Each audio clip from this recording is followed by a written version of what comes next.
السلام علیکم ورحمۃ اللہ وبرکاتہ۔ ان الحمد للہ والصلاۃ والسلام علی رسول اللہ۔ آج کا ہمارا سبق ہے سورۃ الطارق، آیت نمبر 8 تا 12۔ دنیا میں بڑے بڑے ایسے واقعات ہو چکے ہیں جن کی حقیقت سامنے نہیں آئی کہ یہ کیوں ہوا، کیسے ہوا، کیا یہ راز ہی رہیں گے؟ اس کا تذکرہ بھی ان آیات میں ہے۔ آئیے میرے ساتھ دیکھتے ہیں ان آیات کا ترجمہ۔ اعوذ باللہ من الشیطان الرجیم، بسم اللہ الرحمن الرحیم۔ انہ علی رجعہ لقادر، انہ یقیناً، حقیقت ہے، وہ کون؟ اللہ تبارک و تعالی۔ انہ حقیقت ہے کہ وہ اللہ پر،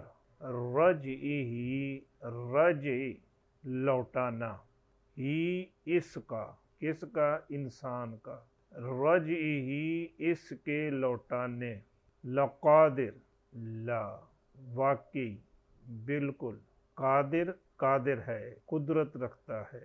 انہو علی رجعہ لقادر، یقیناً وہ اس کے لوٹانے پر قادر ہے۔ مکے والے نہیں مانتے تھے، وہ کہتے تھے کیسے ممکن ہے؟ پکڑ کے نا ایک بوسیدہ ہڈی، کہتے ہیں یہ جو ہڈی بوسیدہ ہو گئی ہے اس کو کون زندہ کرے گا؟ تو اللہ تبارک و تعالیٰ نے فرمایا تو اپنی پیدائش کو دیکھ، تو کیسے پیدا کیا ہے؟ جو پیدا کر سکتا ہے وہ مارنے کے بعد دوبارہ زندہ کرنے پر بھی قادر ہے۔ یوم تبلی السرائر، یوم جس دن، تبلا بلا اس نے آزمایا، فعل ماضی ہے، اس سے مضارع بنتا ہے یبلو، وہ آزماتا ہے یا وہ آزمائے گا۔ یہ ہے غیب کے لیے، اور مخاطب کے لیے تبلو، تو آزمائے گا، اور یہی لفظ مؤنث غیب کے لیے بھی استعمال ہوتا ہے، تبلو، وہ آزمائے گی۔ اب اس سے جب مجہول بنائیں گے تو وہ بنے گا تبلا، وہ آزمائی جائے گی، وہ پرکھی جائے گی، اس کی جانچ پڑتال ہوگی، وہ ظاہر کی جائے گی۔ لیکن یہاں ہم نے ترجمہ اس کا اسرائر کے مطابق کیا ہے، اسرائر چونکہ جمع ہے، ظاہر کیے جائیں گے۔ کیا؟ اسرائر، سرائر سریرت ان کی جمع ہے، اور جمع مکسر ہے جس کے معنی ہے راز، دل کی باتیں۔ اب مؤنث کیوں آیا تبلا؟ سرائر چونکہ جمع مکسر ہے، جمع مکسر کے لیے فعل مؤنث واحد آتا ہے، لیکن ترجمہ سرائر کو سامنے رکھ کریں گے، تبلا السرائر، رازوں کی جانچ پڑتال کی جائے گی، راز چیک کیے جائیں گے، راز ظاہر کیے جائیں گے۔ یوم تبلی السرائر، جس دن راز فاش کر دیے جائیں گے۔ کوئی راز نہیں رہے گا، کوئی پوشیدہ بات نہیں رہے گی۔ فلاں کے دل میں کیا تھا اور کرتا کیا تھا، کہتا کیا تھا، دل میں راز کیا تھا، سب باتیں سامنے آ جائیں گی۔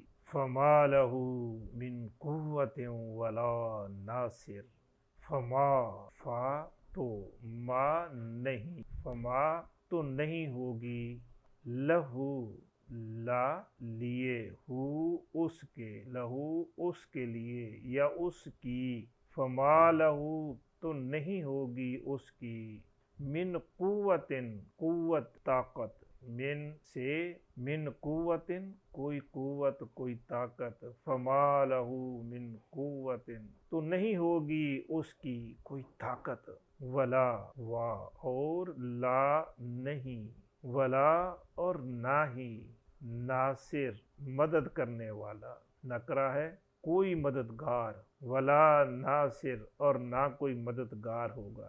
نہ تو اس کی اپنے پاس طاقت ہوگی، قوت ہوگی کہ خود مقابلہ کر سکے، خود اپنے رازوں کو چھپا سکے، خود اپنے خلاف ہونے والی کارروائی کا دفاع کر سکے، اور نہ کوئی اس کا مددگار ہوگا۔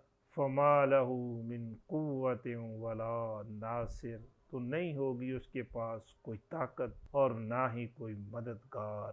والسماء ذات الرج، والسماء، السماء آسمان، والسماء قسم ہے آسمان کی، ذات الرج ذات والی، الرج، رج بارش، رج کے معنی ہوتے ہیں رجوع کرنا، لوٹنا، پلٹنا، بار بار آنا، چونکہ آسمان بار بار بارش برساتا ہے اور وہ پانی جو زمین سے لے کے جاتا ہے، سمندروں سے اوپر لے کے جاتا ہے، اس کو پھر لوٹا دیتا ہے۔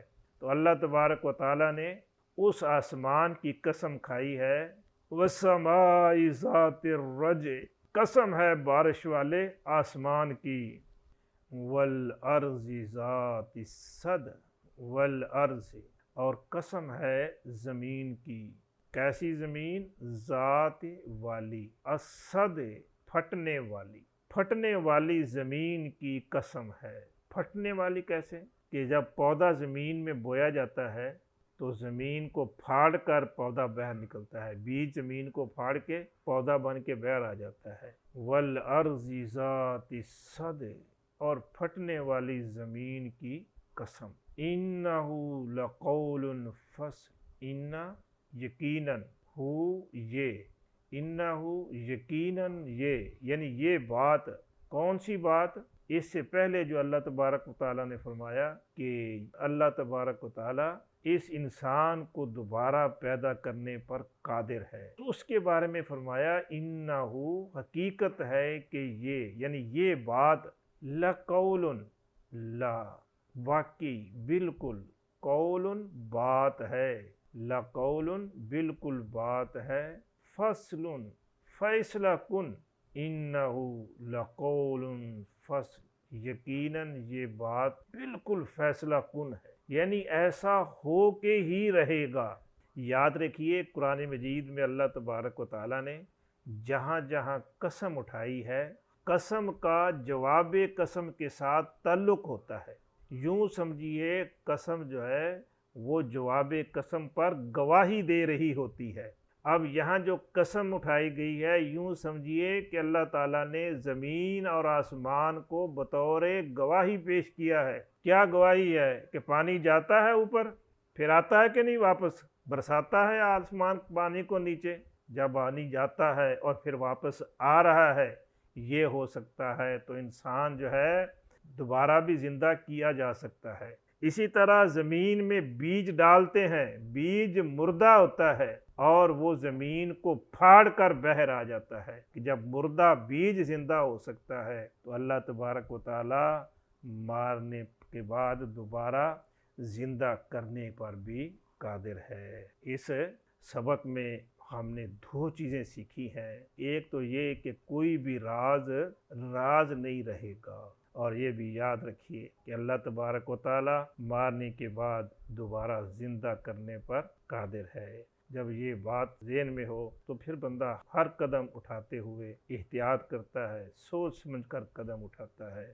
اللہ تبارک و تعالی ہمیں ہر قدم سوچ سمجھ کر اٹھانے کی توفیق عطا فرمائے۔ وما توفیقی الا باللہ۔ خوش رہیے، خوش رکھیے، اللہ خوش رکھے۔ والسلام۔